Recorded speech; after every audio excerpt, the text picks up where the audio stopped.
Hey guys, this is Ori, the axolotl. I'm just kidding. This is Raven with the Regal Reptile, and today I have a surprise well, it's not really a surprise, but I don't really know how this video is going to turn out.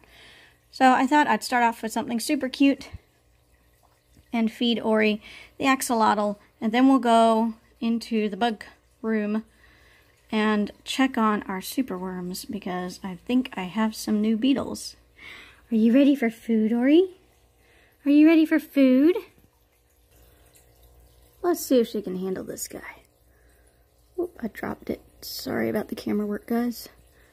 Alright, she's ready for the food. You can eat it.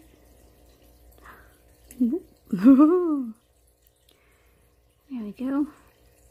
Yeah. Give us an Ori smile. Yay. Yay. She was hungry. That was half a worm because lately she's been kind of picky and not wanting to eat a whole worm. But hopefully she'll get back up to it. There you go, baby girl. Good job. Yums. I'm hoping that when I get her in a bigger tank with some more of these sponge filters and stuff, maybe even more bubblers, that her gills will get fluffier. They look kind of lame right now, but it doesn't mean she can't breathe or that she's super unhealthy. She can breathe through her... She actually has 3 ways of breathing. She can breathe through her skin, she can breathe through her gills, and she has a lung. She can breathe through her lungs. So, she is technically capable of lifting her head out of the water and taking a breath, which she does occasionally. Did you like your worm? Show everyone your gills so you look like an axolotl. Yeah. Alright. To the worms. Goodbye, Ori. You're cute. Yum, yum. Oh, okay, before I go. You see how she's chewing way back in the back of her throat? That's where her teeth are. They're way back in the back of her mouth. They're not right up front.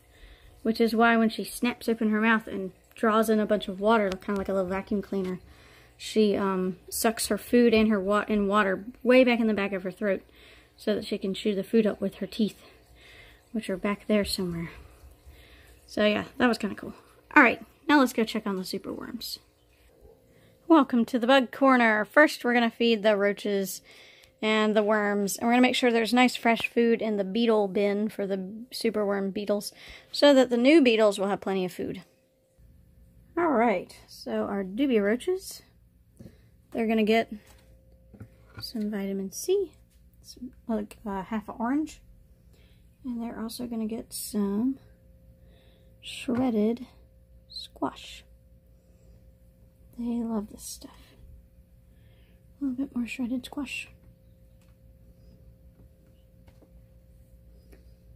I do this every other day to every 2 days. Make sure they have plenty of moisture in there. These are the baby and subadult dubias. They don't really have a bowl, so I just give them a blob of squash and they're good. I'm waiting on the, if any of these, this is my feeder bin, so I feed out of this bin. And so if any of these guys make it to adulthood, they will go into the adult bin and become more breeders. On the top shelf, we have the hissing cockroaches. They get some oranges. And some shredded squash. Just like the others, just like the dubias. The oranges are good for them. You wouldn't want to give oranges to your reptiles or whatever. Vitamin C is good, but the oranges are very acidic, so the roaches and stuff, they can handle that. But you wouldn't want to give that directly to your lizards. That's okay. Now your insects are fortified with vitamin C. Alright, let's get to the worms. They're actually right over here in this little tub right here. These are all the worms and superworms and mealworms. So up here on the very top, we have baby superworms. And they're very small, and it'll take them a long, long, long time to hatch. But even if there are some hatchlings in there, I want to make sure they have something to eat that's moisture. They can eat, this is wheat bran. I did a video on how to prepare wheat bran for your insects and stuff so that they don't have grain mites so it doesn't have grain mites in it earlier. But they can eat this wheat bran, but there's no moisture in the wheat bran. So you want to make sure that they have something that will give them moisture. Here we have a ton of superworms. Now this was actually a surprise because I was cleaning out my superworm beetle bin, and then I just found just hundreds and hundreds and hundreds and hundreds of superworms. And it was a very pleasant find because I thought my colony had kind of skipped, I'd skipped a generation of, making beetles. So I kind of thought, all my beetles are dead. I probably just need to buy new superworms. But I don't, because I have a whole bunch of them. So superworms will surprise you. It takes them 2 or 3 months to even become big enough to see. And then it takes them a little longer, that's a big one, to become edible for your lizards. But if you keep it going and you don't slack off like I did, you'll always have an easy supply, an ample supply of all the sizes you need. So if you want to feed a leopard gecko, you'll want to feed, if you have a leopard gecko, you want to feed something maybe this size, maybe a little bit bigger. And then for a bearded dragon, you got this size. So there you go. Alright, they're actually going to get a couple more carrots because there's so many of them in here. I'll make sure that they have carrots. Now if you come back in here in a day or so and there's still carrot, get rid of it because it will mold and stuff. You don't want that to happen. These are our superworm beetles. Let's see if I can find one to show you what they look like. Here's a beetle. Remember when I told you about the carrot? There's a dried carrot, but they're eating it, so that is a superworm beetle. There's a bunch of them. These guys are cool until you pick them up and startle them, so if you pick them up gently, because they will musk on you really badly, and it really smells. We're going to refresh their carrots. What the beetles do is they lay eggs in this wheat bran, and what we will do after we make sure all of our pupa have become beetles is we'll give them 2 or 3 weeks to lay eggs, and then we will change them into a completely different bin of clean wheat bran they can continue to lay eggs in, because if you leave beetles and eggs alone, the beetles will eat some of the eggs, and you won't get as high of a hatch rate of worms, which is what I did earlier, which is why I was surprised at all the worms I did get. Imagine what would have happened if I'd have gotten all the beetles out and had all the eggs, or most of the eggs, hatch, rather than just some. Make sure you label your bins, because I don't actually know what's in this one. We'll see later. These are baby mealworms. Mealworms mature a lot faster than superworms, but these are still new baby mealworms, and you can already see some of their little molts. This stuff right here is their skins that they molt, and so they will come out as, I think I found one. See if I can find a super tiny baby one. You guys want to see a baby wormy? Oh, here's one. There it is. There's a baby worm. Oop. There you go. Ta-da. Alright, so that's a baby worm. This is where all the adults are, and the superworm beetles and superworm adults. They don't eat as much of their eggs, so you don't have to separate these guys every 2 weeks or whatever like I do with the superworms, which is great because mealworms are smaller. There is a lot of worms and beetles in here. So you can see all the skin molts and stuff. There's some babies in here too. They will just make babies. Let's see if I can find a beetle for you. Oh, okay, so they are worms at first. See the worms? And then they become the pupa. And then they become beetles. Alright, and then they lay eggs and make worms. So, circle of life kind of thing. Alright, the whole point of this video, we're about to do that. Look at all those roaches enjoying the oranges and stuff. And then here's the baby ones over here. There's not that many. Not as many as there were before. So this is how you make baby superworms. You start off with a big, huge superworm that you find. And then you find little things like these are film canisters. And you can also use a tackle box with little drawers in it. Those. And you put a big honker superworm in there.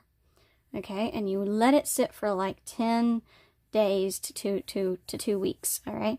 And then what you will get is... I think that's a pupa.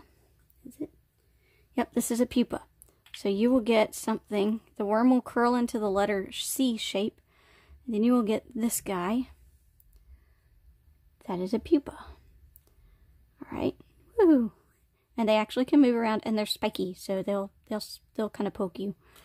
Anyway, in a couple more weeks, 10 to 14 days, this pupa should turn into a superworm beetle, like I showed you. And then you will release that beetle into the beetle bin so that it can lay eggs and mate with other beetles. So we're going to open up these, and I will let you know when I find a beetle. So I'm going to put the pupa ones over here. I'll put beetles over here, or I'll let the beetles go, and then I'll put worms over here, and empty ones over there, and the empty ones we will refill with superworms, big ones. That is still a pupa. You can see in there. Ah, third one. There is a beetle in there, if you can see it. So the third one is a beetle. We're going to release this beetle into the bin. Here you go, buddy. Oh, he's upside down. Here, let me help you. Let me help you. You're still upside down. There you go. Oh, nope. Flip over. Whoop. Whoop. You'll figure it out. Anyway, that's our first beetle for the day. See if we can find some more. Here's a pupa that I want to show you a little closer. If you can see, this pupa is darker than the other pupa, and that means that in just a few days it's going to turn into a beetle. So if you see a nice blonde pupa, it's got a while before it will turn into a beetle. But if you see a nice dark pupa like this one, you'll know it's going to turn into a beetle soon. Beetle number 2. That's exciting.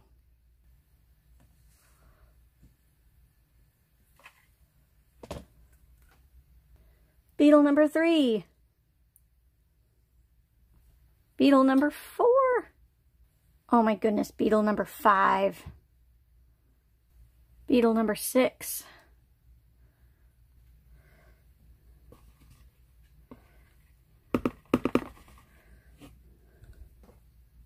Feisty beetle number 7. Beetle number 8. Beetle number 9. Beetle number 10. You're lucky number 10, Mr. Beetle. Pupa. Beetle number 11. Look how pretty that one's colors is. Beetle number 12. This is a very happy day for me. Nope. This is a worm I put in earlier when I did beetle checks, and this was one of the beetles, so I replaced him with a worm, and he has yet to turn into a C shape or a pupa. Nice blonde pupa. We're almost near the end. This is a worm that's trying to become a C shape. Hopefully he'll become a pupa in a few days. Here's a nice C shape for a worm. Last but not least, a worm that was only in there for probably about a week. So, how many beetles do we get? 12? That's incredible. So, as I find large superworms, these are all of our empty canisters now. I'll go ahead and fill up this tray with the full ones. And then, like I said earlier, as I find big superworms in the bin for all the superworms I showed you, I'll fill up these canisters with big superworms and just keep making beetles.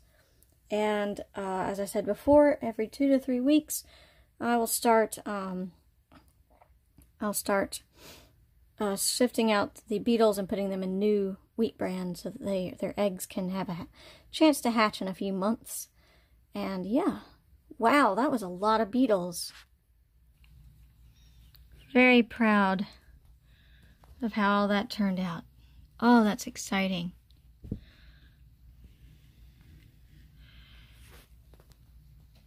So hopefully they will breed and make more eggs and make more worms for me and for all of the animals here at the Regal Reptile.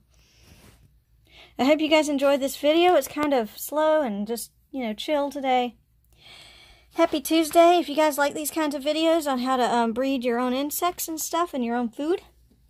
It is a little cheaper. It takes some work, but I find it very rewarding. You can subscribe to the Regal Reptile to become part of our Regal family. And if you have any questions, you can leave them down in the comment section below. I love answering questions and comments.